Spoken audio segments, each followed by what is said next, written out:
Adamın bunlara geçmiş olsun diyeceğim.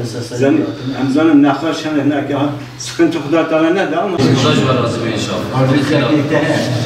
Sen de hemşehri kızı gelsin. Naklaşımana geçmiş olacak.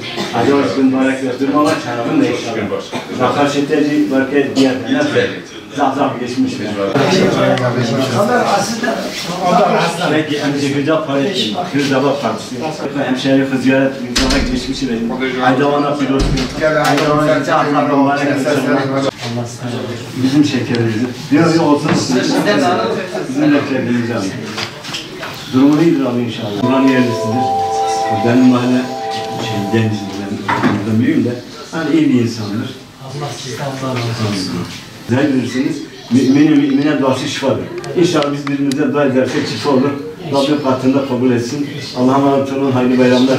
Anneciğim hemşehri kızının hamrak dumanı versin. Adam mübarek gen. Geçmiş verdiğin.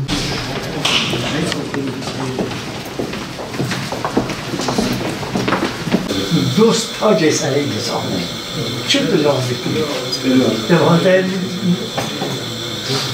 خدا خواهی مسکال زواده مسکال زواد زانو پیاده ام سیفتاب نمیریم زوک کجای سیفتاب؟ سیفتاب اینا بچنده böyle kanun seferde mağaralar, mutluluğu olmazsa çağırır. Hastalar içerisinde hastalar mı var? Hastanın da acısı diyor. Allah'ın için çok geçmiş olsun. Allah ısrar etsin. Cenab-ı Hak yardımcınız olsun. Allah'a emanet. Cenab-ı Hak 30 günün akabinde bize ikram etti. Bayram ikramında bulundu. Bayram demek kardeşlik hukuku demek. Bayram demek birbirimize kenetlenip yardımlaşma olayı demek.